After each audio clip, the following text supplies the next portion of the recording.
el juicio de Dios contra los que practican tales cosas es según verdad. Y nos quedamos hasta ahí la semana pasada. Estuvimos analizando palabras clave. No sé si está en la pantalla. No está en la pantalla. No está en la pantalla. Bueno, ¿ustedes lo tienen en sus Biblias? Sí, ¿verdad? Ok, nuevamente Romanos capítulo 2, versículo del 1 al 3. Subrayar algunas palabras claves, por lo cual eres inexcusable. Esa es una palabra clave. Quien quiera que juzgas es otra palabra, pues en lo que juzgas a otro te condenas es otra palabra clave, porque tú que juzgas haces lo mismo, mas sabemos que el juicio de Dios es contra los que practican, es otra palabra que subrayamos, tales cosas son según verdad. Y piensas esto, oh hombre, vamos a leer ahora el versículo 4 al 5 para sentar la base del día de hoy. ¿O menospreciáis las riquezas de su benignidad, paciencia y longanimidad, ignorando que su benignidad te guía al arrepentimiento, pero por tu dureza y por tu corazón no arrepentido, atesoras para ti mismo ira para el día de la ira y de la revelación del justo juicio de Dios? La semana pasada estábamos hablando acerca de la diferencia entre el hombre malo, natural, y la diferencia del hombre moral, aquel hombre que cree que está bien, que cree que porque no fuma, que cree que porque no toma, que cree que porque asiste de vez en cuando a la iglesia, porque no roba, porque no hace, etcétera, etcétera, cree que eso lo exime del juicio de Dios. Y al creerse moral, él comienza a juzgar a la persona que de plano es mala, que está depravada. Estamos viendo entonces la diferencia del capítulo 1 de la persona natural depravada, y en el capítulo 2, los primeros pasajes, sentamos la base la semana pasada, que está hablando del hombre moral, que se cree bueno, pero que de todas maneras es pecador y es culpable de igual manera delante de Dios. Este hombre que se cree bueno, juzga a los demás y dice, bueno, yo no robo tanto como ese, yo no violo tanto como ese, yo no asesino como aquel, yo no hago lo que el otro hace. Pero aquí dice Pablo, lo que tú juzgas es lo mismo que tú haces. Eso está dando a entender que tanto el hombre malo natural como el hombre moral tienen que entender que estamos destituidos y que por igual manera somos malos, porque aún el hombre más bueno no alcanza la estatura de rectitud que Dios está demandando. Ahora en el versículo 4 al 5 nuevamente vamos a darle lectura, ya sentando esta base. Dice, ya hablando del hombre moral, aquí le está diciendo Dios al hombre moral, o menosprecias las riquezas de su benignidad, paciencia y longanimidad, ignorando que su benignidad te guía al arrepentimiento. Pero por tu, ¿qué dice?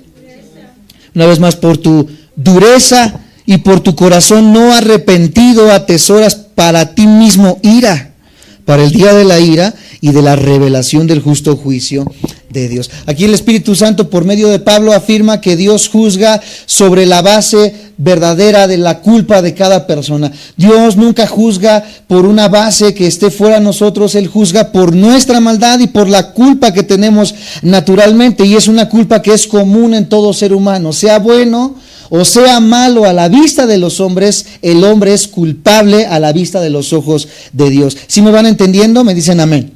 Cualquier hombre, por muy bueno que sea, todos son culpables del juicio y de la ira de Dios. Y es lo que Pablo está diciendo en este momento. No importa que escuches la radio en la 1440, no importa que te congregues en Calacuaya, no importa que te congregues en Vida Nueva para el Mundo, no importa que te congregues en la hacienda del pueblo, que vayas con tu tío el Papa, con tu tía la monja, etcétera, etcétera. Todos los hombres son culpables de igual manera a los ojos de Dios. A los ojos de los hombres pueden decir uno es más bueno que otro, pero a los ojos de Dios todos estamos depravados y todos somos culpables. Esa es la base de los primeros versículos de este capítulo, incluyendo a los judíos.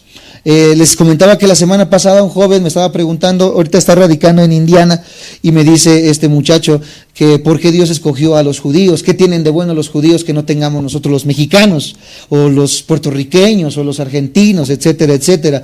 Yo le comentaba que no tienen absolutamente nada de diferente, lo único es que Dios se concentró en ellos para ser el punto focal en cuanto a las profecías, pero que los judíos de igual manera son culpables delante de los ojos de Dios, y que no importa que ellos sean judíos, étnicamente y que sean el pueblo escogido por Dios, también son culpables delante de Dios y van a tener un juicio delante de Dios. Es lo que vamos a estar analizando aquí, porque el judío se creía moral a sí mismo. ¿Recuerdan cuando los judíos se juntaron con Jesús y trajeron a una mujer que había caído en adulterio y le dijeron: Jesús, mira, encontramos a una mujer que cayó en adulterio, ¿qué hacemos con ella? Los judíos, sabiendo que la ley decía que una mujer que había caído en adulterio tenía que ser asesinada a pedradas, se tenía que ser lapidada. Jesús lo ve y, conociendo su corazón de los hombres judíos, les dice: el que esté libre de pecado. Es una frase que todos la conocemos, que tire ¿qué?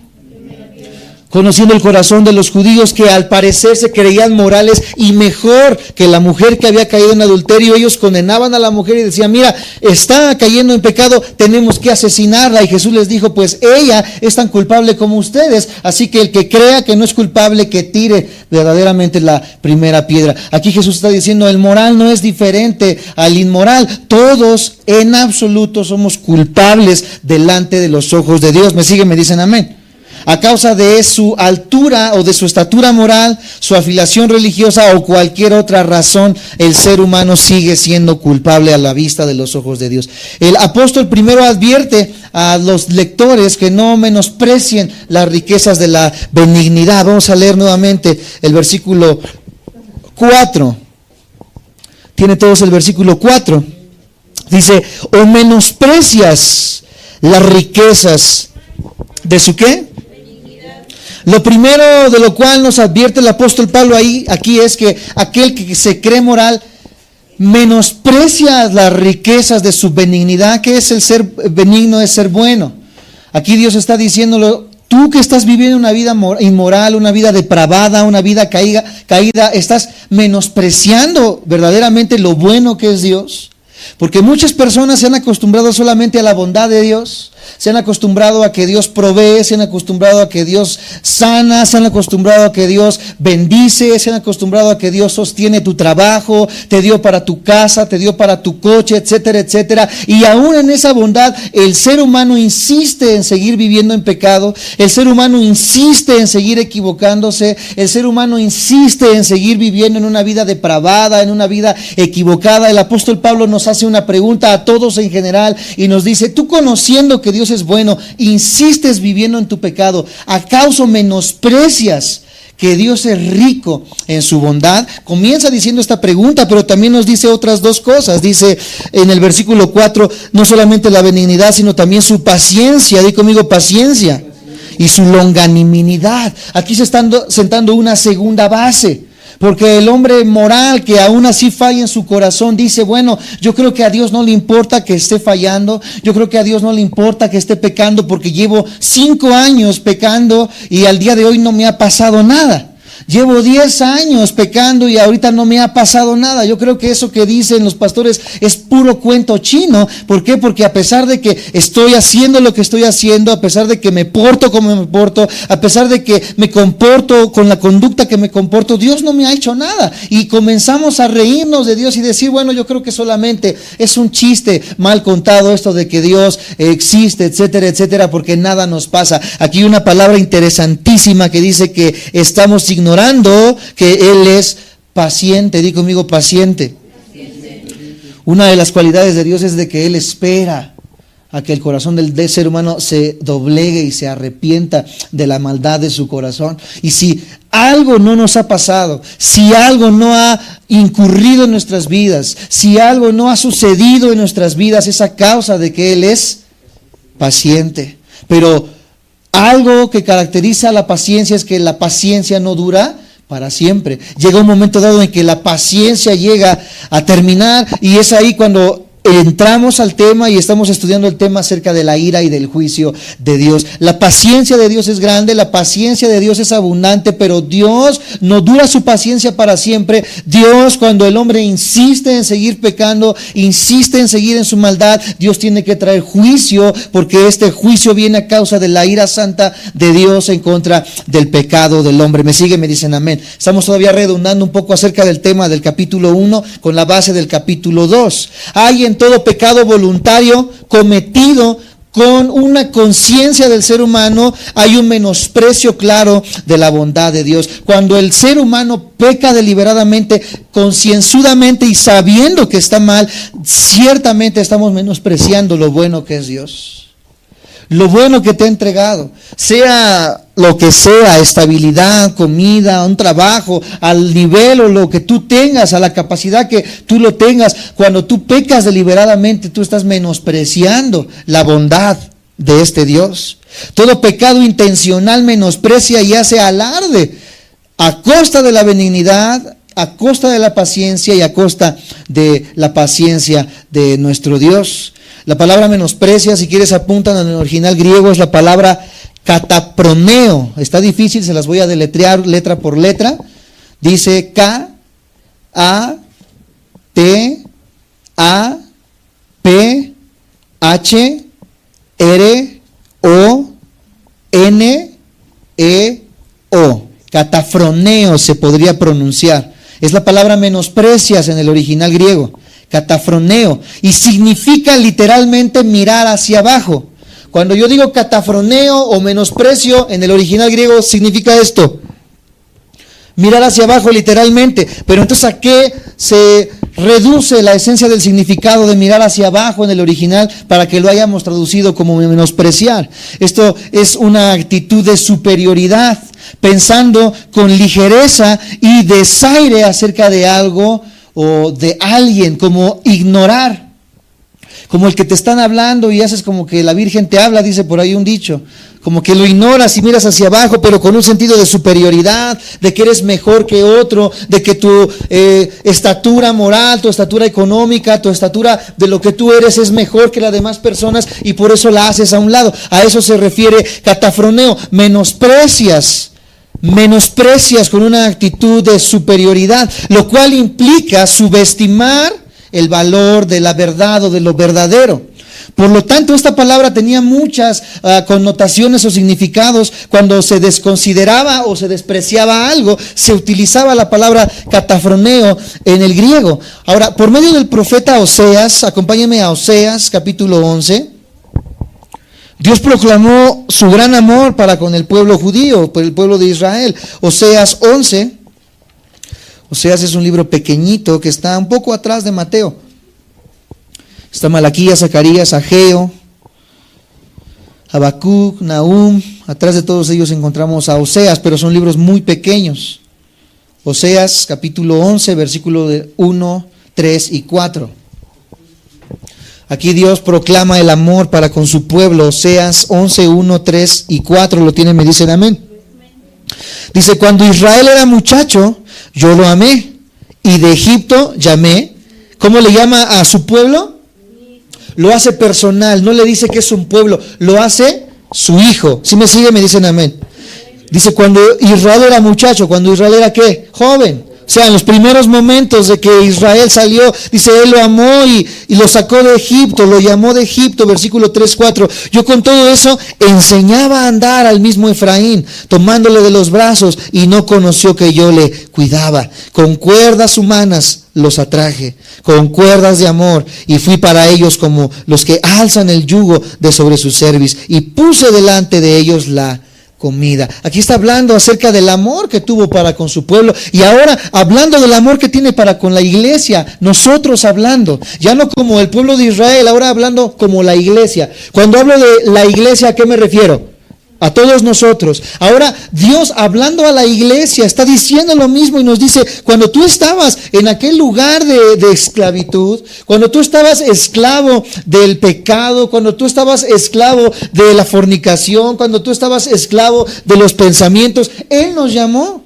Y es precisamente lo que nos enseña Romanos en los siguientes capítulos, que Él desde antes nos escogió, nos llamó, nos predestinó, nos glorificó, etcétera, etcétera, todo en pasado. Él nos conoció y nos llamó de tierra de Egipto. ¿Por qué? Porque nos amó. Di conmigo, porque nos amó. No solamente eso dice, sino que Él nos llamó con cuerdas de amor, Él nos atrajo a Él. Él puso todo en el camino para que nosotros fuésemos atraídos y para que, amados santos de Dios, Él nos ayudara. Y al final de todo dice, y yo puse la comida delante de ti. Él nos alimentó, Él nos proveyó. Cuando habla de la comida está hablando acerca de todas nuestras necesidades, de tu hogar, de tu vestido, de tu calzado, de lo que tú tienes alrededor tuyo. Yo hice todo esto por ti, ¿porque qué? Porque te amé, dice Dios en este pasaje, hablando al pueblo de Israel y ahora hablando a nosotros como la iglesia. Nosotros fuimos atraídos por su amor. Pero ¿qué pasó? En contraste en el versículo 7, ¿qué hizo el pueblo judío, el pueblo de Israel, y qué hicimos nosotros? Dice el versículo 7, entre tanto mi pueblo está adherido ¿a qué? ¿Qué significa adherido? Pegado. El pueblo está pegado ¿a qué cosa? Es rebelde el pueblo contra mí, aunque me llaman el Altísimo. Aquí vemos la aparente moralidad del judío y del cristiano actual. Aparentemente le decimos, ¿cómo? ¿Qué dice ahí? ¿Qué otras palabras le podemos decir? Señor, poderoso, mi Dios. Aparentemente hay una religiosidad en el ser humano, en el ser moral, y decimos aparentemente, oh sí mi Señor, oh sí mi Dios, oh sí mi Creador. Dice, aparentemente me llaman Altísimo, ninguno absolutamente me quiere enaltecer. Todo se queda ¿en qué? En palabras. Podemos llenar Facebook de imágenes de Piolín diciendo, Dios es mi pastor. Podemos tener llena nuestra casa de un sinfín de cuadros, de imágenes. Podemos ir a la mejor iglesia. Podemos ser hijos del mejor pastor. Y podemos aún parecer de alguna manera que somos religiosos. Pero Dios conoce verdaderamente la condición de nuestro corazón. Y Él sabe cuando verdaderamente estamos amándole de corazón o cuando simplemente estamos viviendo una vida de rebelión encubierta de una falsa religiosidad. Esta es la realidad de la iglesia. Parece que entre más gracia mostraba Dios a Israel, mayor era la rebeldía de Israel para con Dios. ¿Y a poco no es cierto, amados hermanos que estamos aquí presentes y todos los que nos ven a través de internet? Nosotros hemos visto que mientras más Dios es bueno, la gente más mala se vuelve. La gente, Dios le entrega trabajo y la gente se olvida de Dios. Dios entrega salud, la gente se olvida de Dios. Dios entrega una casa y la gente se olvida de Dios. Mientras más bueno es Dios, más malos somos nosotros. Mientras más tengamos una familia estable, más malos somos nosotros. Mientras más tengamos una estabilidad económica, más malos somos nosotros en contra de Dios. Dios nos bendice más y en consecuencia el ser humano, en vez de agradecer, desobedece y se convierte en un hombre rebelde en contra de Dios. Es la naturaleza del ser humano y la naturaleza del hombre moral. Los que nos ven por internet con aparentemente de religiosidad, piensa verdaderamente dentro de ti que mientras más Dios te ha bendecido, es más cuando tú más te has alejado de los brazos de Dios. ¿Recuerdas cuando no tenías trabajo? ¿Dónde estabas? En la iglesia buscando de Dios. Cuando tenías un cáncer, ¿dónde estabas? En la iglesia clamando porque los pastores oraran por tu salud. ¿Te acuerdas cuando tu matrimonio estaba destruido? ¿Dónde estabas? En la iglesia orando para que se reconstruyera. ¿Dónde estabas cuando tu hijo se accidentó, cuando tu esposo se accidentó? Estabas en la iglesia clamando porque oraran por él. Pero cuando Dios trajo la bendición, trajo la sanidad y todo comenzó a servir bien y a funcionar bien, ¿dónde estás ahora? Apartado de los brazos de Dios. Esta es la condición que nos está demostrando Dios del corazón del ser moral en estos pasajes. Sin excepción, toda persona que ha vivido en este planeta ha experimentado de muchas maneras la bondad de Dios, la paciencia de Dios y la longanimidad de Dios. Todas sin excepción, sean cristianas o no sean cristianas, todas han experimentado la bondad de Dios. Prueba de ello es que ahorita puedas hacer esto conmigo. ¿Cuántos pueden hacer eso? A ver, háganlo. La Biblia nos dice que eso es la misericordia de Dios. Ya a partir de ahí, el hecho de que ahorita podamos respirar, estamos viendo la bondad, la paciencia y la longanimidad de Dios. Porque ¿cuántos están haciendo esto? Pero conectados a un montón de cables en un hospital. Que en cualquier momento estos aparatos se apaguen y ¡pi! Adiós la vida del ser humano sin oportunidad de arrepentirse. Pero el día de hoy tú que puedes respirar, es una oportunidad que Dios nos está entregando para poder arrepentirnos y no seguir en la condición en la que estamos viviendo. Y no seguir en la vida que estamos viviendo. Y no seguir en la actitud en la que estamos viviendo. Él es la única fuente de cosas buenas. ¿Cuántos dicen amén? Y por ende todo lo bueno y valedero y verdadero que tiene una persona pueden provenir solamente de Dios. La palabra longanimidad viene de una palabra griega que se escribe anoche, así como anoche. Anoche. Esa es la palabra longanimidad, anoche. Y significa contener. Longanimidad significa anoche en el griego y significa contener. ¿Qué contiene Dios? ¿Qué significa contener? Contener puede ser vaciar algo en un recipiente, pero no se refiere a esto. Contener significa aguantar. Cuando te dicen contén la respiración, ¿qué te dicen? Aguanta la respiración. ¿Qué es lo que Dios está aguantando? ¿Qué es lo que Dios está conteniendo? Estamos hablando del tema del capítulo 1 y capítulo 2 central. ¿Cuál es el tema de estos dos capítulos? La ira de Dios y el juicio. ¿Qué contiene Dios entonces? Su ira referente al juicio de Dios para con las personas. Cuando Dios dice que Él tiene longanimidad para con nosotros, está diciendo que Él está conteniendo su ira y su juicio para con nosotros. Yo creo que eso nos debe de alegrar. ¿Por qué no ha llegado un cáncer a nuestra vida? ¿Por qué no ha llegado una enfermedad? ¿Por qué no has pasado por un accidente que te deje lisiado? ¿Por qué no has atravesado la pérdida de todos tus bienes? ¿Por qué no has atravesado algo verdaderamente malo? Porque Dios es longánimo para con nosotros. Dios tiene paciencia. Él está aguardando, Él está conteniendo su ira y su juicio. ¿Se acuerdan cuando estaba el dicho en la tele de cuenta hasta 10? Te decían, contente. Tranquilo, cuenta hasta 10, pues no es que Dios esté contando hasta 10, yo creo que Él ya lleva más de 1,000 millones de conteos siendo fiel a nosotros y esperando que nosotros nos arrepintamos. Paciencia es la traducción de la palabra macrolumia, apúntalo, si quieres te lo puedo deletrear. Macrolumia, se los voy a deletrar, M-A-K-R-O-L-H-U-M-I-A, macrolumia. Esa es la palabra paciencia en el original griego. M-A-K-R-O-L-H-U-M-I-A, macrolumia.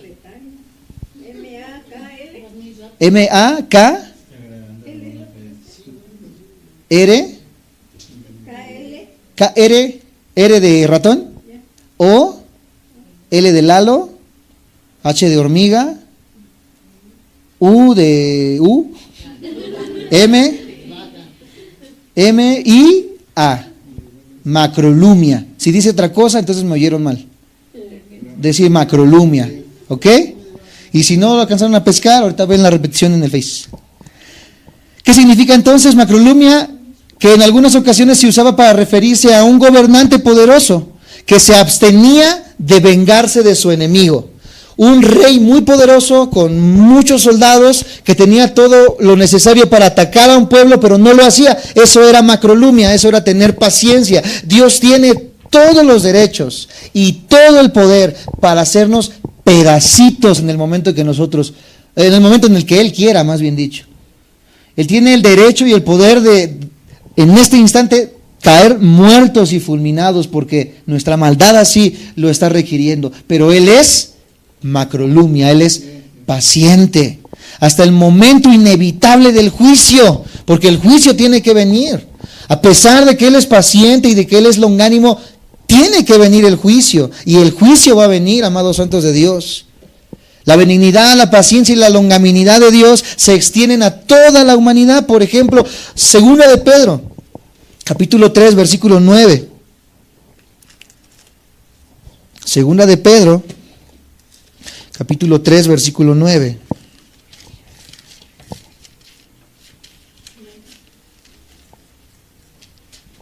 Segunda de Pedro 3, 9, ¿lo tienen? Dice de esta manera: el Señor no retarda su promesa, según algunos la tienen por Aquí estamos viendo, no, ya Dios no vino, ya Dios no me hizo nada, ya Dios esto, ya Dios lo otro. Él no retarda su venida, sino que es paciente para con nosotros, no queriendo que ninguno perezca, sino que todos procedan al arrepentimiento. ¿Por qué Dios está esperando? Porque Él es amoroso y porque Él no quiere que ninguno perezca. Ahorita que estamos haciendo maldad, ahorita que estamos pecando, ahorita que estamos haciendo lo que no debemos de hacer, Dios dice, yo tengo paciencia contigo. Tan bueno soy que soy paciente en que puedas volver a mí, en que reacciones que estamos y que estás haciendo mal. Por eso soy paciente, pero eso no quiere decir que mi venida no vaya a ser. Él está por venir y lo importante aquí es que dice que no tarda, porque no quiere que nosotros perezcamos. 3 puntos para aclarar esas 3 palabras. Benignidad se refiere a los beneficios de Dios. ¿Cuáles son los beneficios de Dios? El que estés vivo, el que tengas hogar, el que tengas un empleo, el que tengas vida, etcétera, etcétera. Benignidad se refiere a los beneficios. Punto número 2, la paciencia se refiere al juicio que retrasa. La paciencia se refiere al juicio que retrasa. Y la longanimidad a la duración de las 2 cosas, que Él es paciente, Él espera en ese tiempo para que el juicio no caiga sobre nosotros. ¿Estamos aprendiendo algo? Me dicen amén. Durante largos periodos de tiempo el Señor es benigno y es longánimo. Esa es la gracia o la providencia común en la teología. Eso es algo de examen, si quieren apuntarlo. Esto en la teología se llama la gracia común. Dios tuvo gracia específica para con su iglesia, pero Él tiene una gracia común para con las demás personas no renovadas o no regeneradas. La gracia común. Dice que Él hace que salga el sol para justos y para impíos. Eso es la gracia común. Dios de todas maneras da vida al impío. Eso es gracia común. Él nos salvó. Eso es gracia específica para con nosotros. Pero Él tiene gracia común para con el mundo. Los salmistas supieron esto y se regocijaron en eso. Salmo 33, versículo 5, vamos a ver ese ejemplo de la alegría del salmista al saber de la gracia común. Salmo 33, versículo 5. Lo tienen, me dicen amén. Él ama justicia y juicio, de la misericordia de Jehová está llena la iglesia de Huicholes, así dice.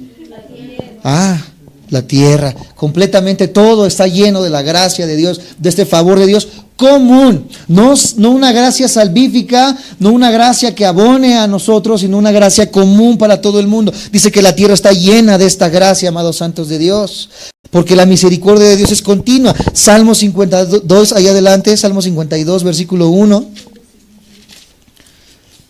¿A causa de qué? Salmo 52, 1, porque ¿por qué te jactas de maldad, oh poderoso?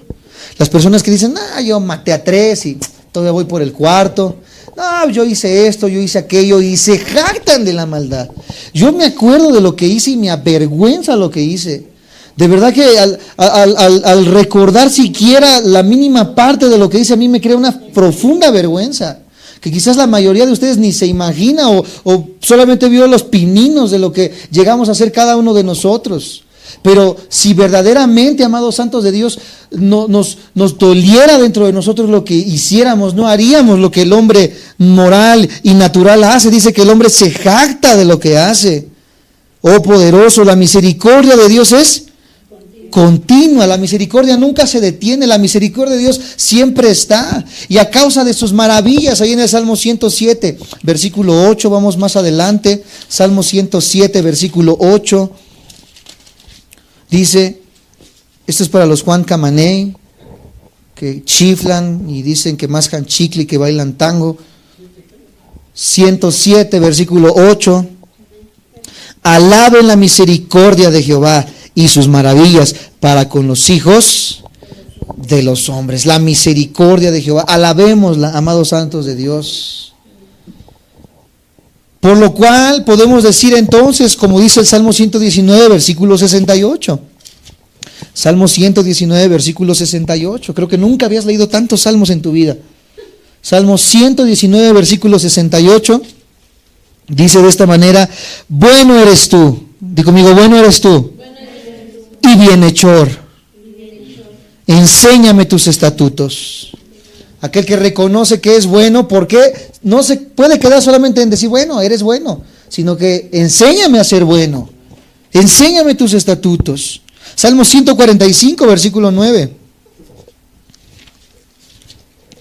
Vamos a leer todos los salmos ahorita. Salmo 145, versículo 9, lo tienen, me dicen amén.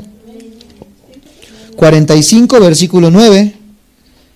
Bueno es Jehová para con y sus misericordias sobre todas sus obras. Estamos viendo la gracia común. El reformado dirá, es que cuando dice bueno es Jehová para con todos, está hablando solamente de los elegidos. Eso diría el reformado, la teología reformada de predestinación. Aquí la Biblia nos enseña que hay una gracia común. Dios es bueno para con todos. Él es bueno para con el mundo, amados santos de Dios, pero han sido salvados unos pocos por su gracia que nos ha salvado a través de la cruz. Pero en su gracia común, Él es bueno, amados santos de Dios. ¿Cuántos dicen que Él es bueno?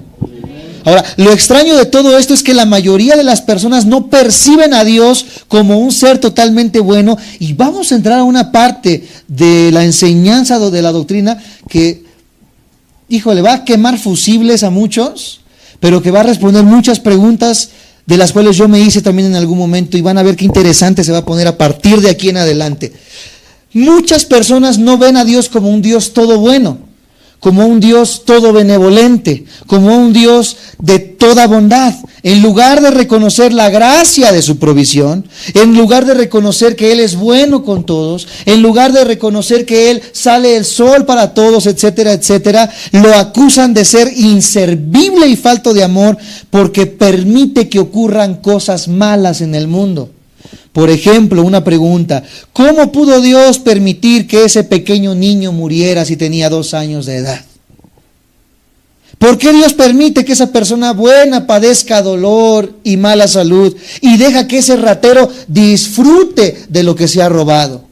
Ahí la gente empieza a decir, entonces Dios no es todo bueno, entonces Dios no es todo benevolente, porque Él está permitiendo que pasen ciertas cosas, e incluso acusan de que Dios es el causante de todos esos cuestionamientos. Esas personas juzgan a Dios desde una perspectiva humana, incompleta y distorsionada de la realidad que Dios nos da en su palabra, porque no reconocen que si no fuera por la bondad de Dios y la paciencia de Dios de gracia, ningún ser humano estaría con vida.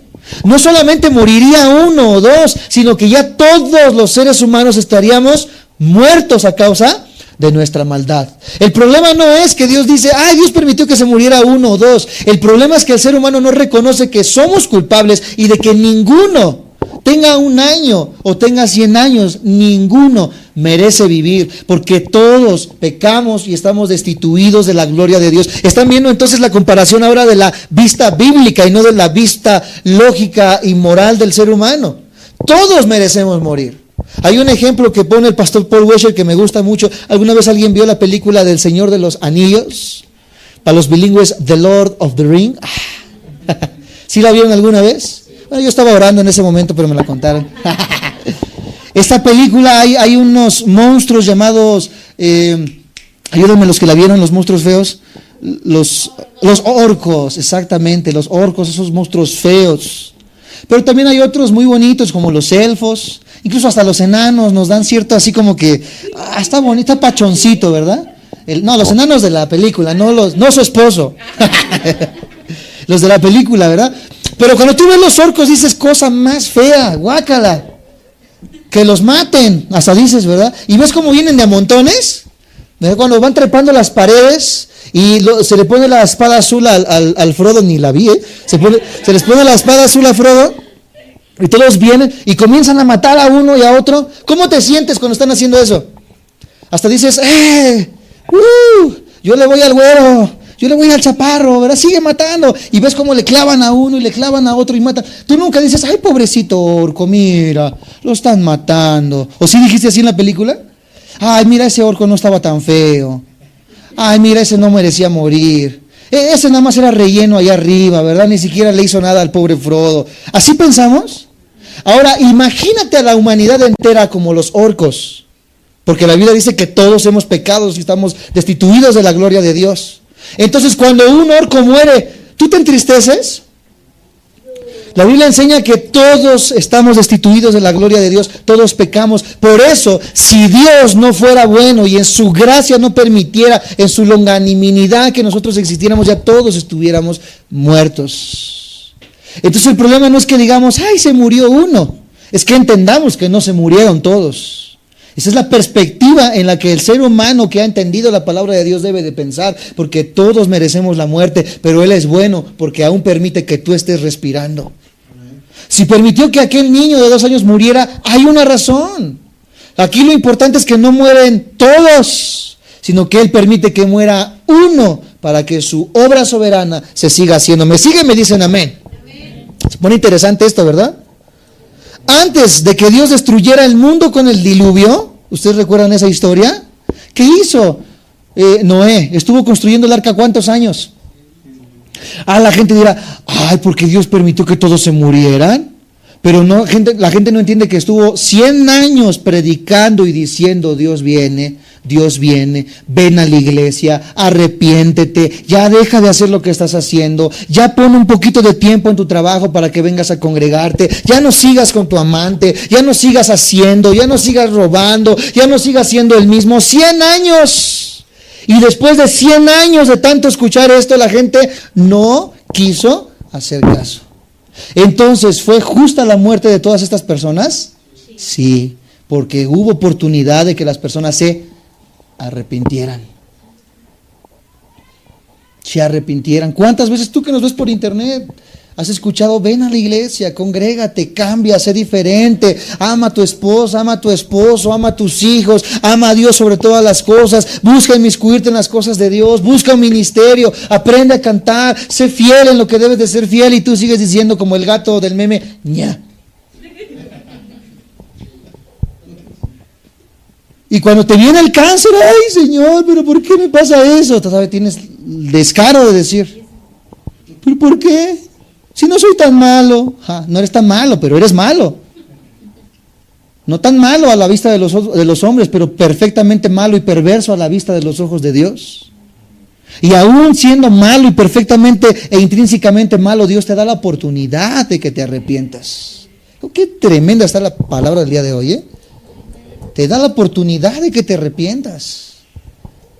Para que cuando venga el cáncer, para que cuando venga el problema, para que cuando venga todo lo que puede venir a tu vida, no digas, Dios es el culpable. No, mijito, yo no soy el culpable, eres tú en tu necedad.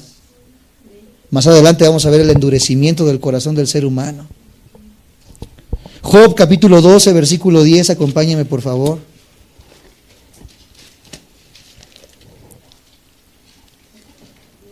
Job capítulo 12, versículo 10.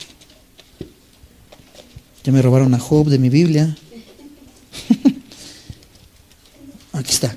Job capítulo 12, versículo 10. Lo tienen, me dicen amén.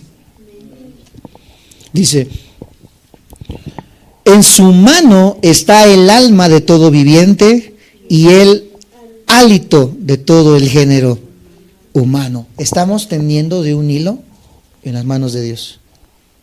O sea, nosotros que decimos, yo tengo la seguridad de mi trabajo, yo tengo la seguridad en que soy una atleta y en que estoy sano, yo tengo la seguridad en los millones que tengo en el banco, ¿verdad? A mí no me pasa nada, a mí el cáncer, ¿verdad? No me hace nada, me sale el cáncer y voy al mejor doctor de San Francisco, de Nueva York, para poder curarme, etcétera, etcétera. Dice Job, cuidado, porque la vida del ser humano está, mira, tendiendo del hilo de la mano de Dios. En su mano está el alma de todo viviente. Ningún ser humano estaría con vida si no fuera por la misericordia y la gracia de Dios. Segunda de Pedro 2:5, acompáñenme por favor. Y nótese que se los estoy pidiendo, por favor. Segunda de Pedro 2:5, ¿lo tienen? Me dicen amén. Y si no, escucha, híjole, no.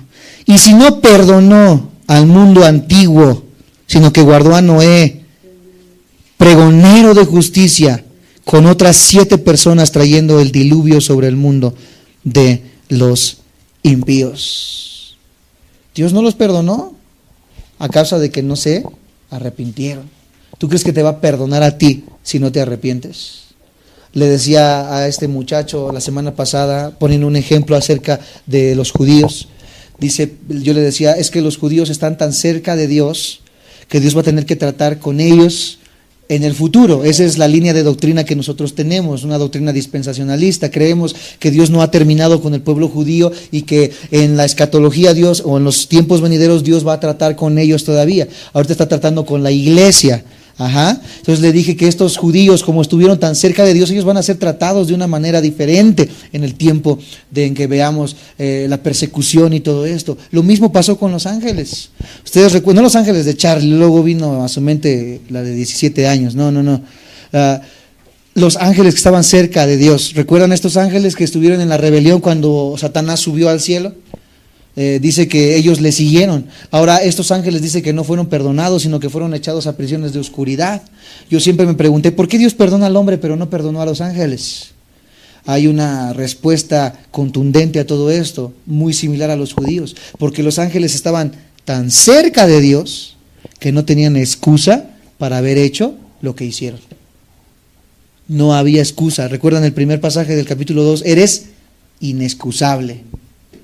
No había excusa. Nosotros de alguna manera nacimos en pecado, pero no estábamos tan cerca de Dios, por eso Él vino a morir por nosotros, pero los ángeles estaban tan cerca que no tenían excusa. Ellos no fueron perdonados. El pueblo judío fueron el pueblo escogido por Dios, y aunque Dios trató con ellos, con la nube, con la columna de fuego, con el maná, con el agua, el pueblo judío no quiso hacer caso.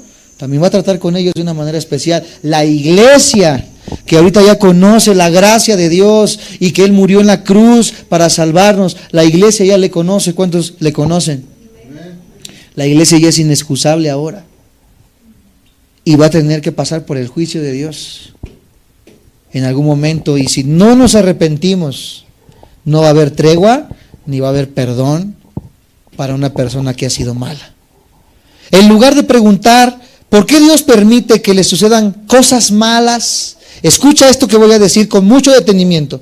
¿Por qué Dios permite que le sucedan cosas malas a hombres aparentemente buenos? Eso es lo que dice el mundo natural, el hombre natural allá afuera. ¿Por qué Dios permite que le sucedan cosas malas a hombres aparentemente buenos? Lo que verdaderamente deberíamos de preguntar es, ¿por qué le suceden cosas aparentemente buenas a gente que obviamente es mala?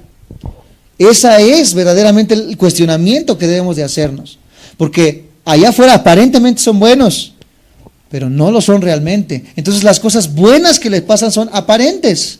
Esa casa bonita que tienes es una cosa buena aparente. ¿A costa de qué se hizo? ¿A costa de qué se hizo? El puesto, el trabajo, el automóvil, todo lo que gira alrededor de tu vida, cómo llegaste a ser el empresario de empresarios, cómo llegaste a ser el obispo de Tlalnepantla, cómo llegaste a ser todo lo que tienes hoy, ¿a costa de qué? La gente dirá, oh, qué buena es la persona, aparentemente. ¿Qué buenas cosas tiene la persona? Aparentemente, porque la persona es intrínsecamente mala. Lo que deberemos decir verdaderamente es por qué le suceden cosas aparentemente buenas a la gente que es verdaderamente mala. Podríamos preguntar, ¿por qué no destruye a muchas otras personas por sus pecados? ¿Por qué me tocó a mí y no a las demás personas que verdaderamente son malas? Verdaderamente. Porque ahora que entendemos, todos somos malos y culpables, incluyendo a cristianos, como ocurrió en Hechos 5, del 1 al 10. Y aquí es donde más debe empezar a haber temor en la vida del cristiano. Hechos 5, del 1 al 10. Vamos a leerlo del 1 al 10 para entender la historia. Pero cierto hombre, ¿estamos todos ahí? ¿No? Los espero unos segundos más. Hechos 5, 1 al 10. Cuando lo tengan me dicen amén. Dice de esta manera, Hechos 5, 1 al 10.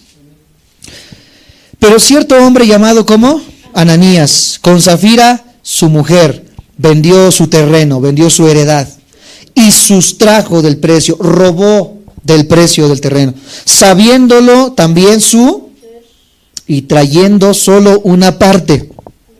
O sea que cumplió ¿cómo? Cumplió a medias.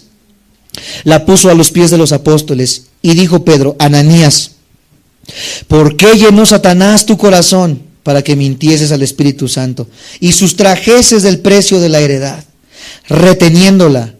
no se te quedaba a ti, y vendida no estaba en tu poder, ¿por qué pusiste esto en tu corazón? No has mentido a los hombres, sino a Dios. Al oír a Ananías estas palabras, cayó y se murió. Murió en ese instante. Y vino un gran temor sobre todos. Subraya ahí, vino un gran temor en tu Biblia, sobre todos los que lo oyeron. Y levantándose los jóvenes, lo envolvieron y sacándolo lo sepultaron. El ministerio de levantamuertos. Pasado un lapso como de 3 horas, sucedió que entró su mujer, estás hablando ya de Zafira, no sabiendo lo que había pasado con su esposo, que lo enterraron bien rápido al parecer. Entonces Pedro le dijo, dime, ¿vendisteis en tanto la heredad? Y ella dijo, sí, en tanto. Dijo, sí, la vendí en 300,000 y nada más te traje 30,000. No, la vendiste en 2 millones y lo demás, venga a nuestro reino. Entonces Pedro le dijo, dime, ¿vendisteis en tanto la heredad? Y ella dijo, sí, en tanto, sí. Y Pedro le dijo, ¿por qué convenisteis en tentar al Espíritu del Señor? He aquí a la puerta de los pies de los que han sepultado a tu marido y te sacarán a ti. Y al instante ella cayó a los pies de él y expiró. Y cuando entraron los jóvenes, la hallaron muerta y la sacaron y dijeron, no, trae, ¿sí, no? Y la sepultaron junto a su marido. Qué bueno que Dios ya no trata así en este tiempo, porque si no creo que todos no se daría abasto el ministerio de sacamuertos en la iglesia, a causa de los que ofrendan lo que se les da la gana y como se les da la gana. A ese grado llegaba en ese tiempo, amados santos de Dios, el ser malo en las finanzas, al grado de que se morían. Gracias a Dios que Él es benevolente, bueno, Él al día de hoy sigue teniendo misericordia, amados hermanos, porque si no hoy todos estuviéramos muertos. ¿Me siguen hasta ahí? No nos deberíamos preguntar por qué Dios no hace que la tierra se trague a los cristianos apóstatas, como pasó en Números 16. Acompáñenme por favor. Estamos viendo ejemplos de lo duro que ha sido Dios y del por qué tú sigues vivo cuando deberías de estar muerto. Hechos 5 del 1 al 10 leímos acerca de lo de la ofrenda. Números, espero que lo haya apuntado bien, 16. Números 16, versículo 25 al 32. 16, 25 al 32, ¿lo tienen? Me dicen amén. Ay, esperemos que sí. Entonces Moisés se levantó y fue a Datán y a Abiram, y los ancianos de Israel fueron en pos de él. Y él habló de la congregación diciendo, apartaos ahora de las tiendas de estos hombres impíos, y no toquéis ninguna cosa suya, para que no perezcáis en todos sus pecados. Y se apartaron de las tiendas de Coré, de Datán y de Abiram en derredor. Y Datán y Abiram salieron y se pusieron a las puertas de sus tiendas, con sus mujeres, sus hijos y sus pequeñuelos. Y dijo Moisés, en esto conoceréis que Jehová me ha enviado para que hiciese todas estas cosas, y no las hice de mi propia voluntad. Si como mueren todos los hombres murieren estos, o si ellos al ser visitados siguen la suerte de todos los hombres, Jehová no me envió. Hasta el versículo 32. Mas si Jehová hiciere algo de nuevo y la tierra abriere su boca y los tragare con todas sus cosas y descendieren vivos al Seol, entonces conoceréis que estos hombres irritaron a Jehová. Y aconteció que cuando cesó él de hablar todas estas palabras, se abrió la tierra que estaba debajo de ellos. Abrió la tierra su boca y los tragó a ellos, a sus casas, a todos los hombres de Coré y a todos. Imagínate que ahorita se abriera la tierra y ¡fum! Para abajo todos. Así trató Dios en el pasado. Si Dios no fuera bueno, amados santos de Dios, seguiría tratando de igual manera ahorita con nosotros. Bueno, yo creo que ya, para empezar, merecemos caer muertos a causa de nuestro amor al dinero. Número 2, merecemos ser tragados por la tierra a causa de nuestra rebelión. ¿Lo merecemos sí o sí? Romanos 9, 22 al 23.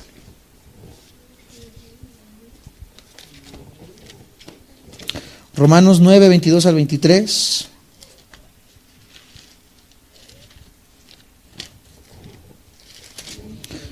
Dice de esta manera Romanos 9, 22 al 23. Y que si Dios queriendo mostrar su ira, aquí está diciendo, vamos a suponer, si Dios quiere mostrar su ira, y hacer notorio su poder. Tú que dices, ay, no, ese Dios ni existe. Si Él quisiera hacerlo. Soportó con mucha paciencia los vasos de ira, preparados para destrucción, y para hacer notorias las riquezas de su gloria. Las mostró para con los vasos de misericordia que Él preparó de antemano para gloria. Él lo quisiera hacer y lo puede hacer. ¿Por qué no lo hace? Para que hiciera notoria ¿qué? Su misericordia. Todos los que estamos aquí merecemos el castigo, merecemos la muerte, merecemos ser consumidos, merecemos caer muertos, pero Él ha hecho notoria su misericordia para con nosotros. Para terminar, el propósito de la benignidad de Dios no es excusar a los hombres de su pecado, sino convencerlos y conducirlos al arrepentimiento. ¿Por qué estás aquí escuchando esto? ¿Por qué estoy aquí hablando esto? ¿Por qué Dios es bueno contigo? Porque Él quiere conducirte a que te arrepientas.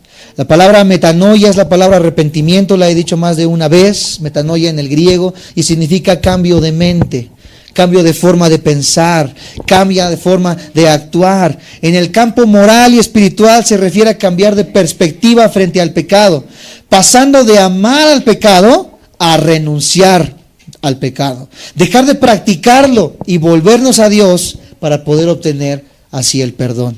Ya que Primera de Tesalonicenses 1-9 nos dice esta verdad, y con esto terminamos. Bueno, no terminamos, vamos a dejarlo pausado para la siguiente semana. Primera de Tesalonicenses 1:9.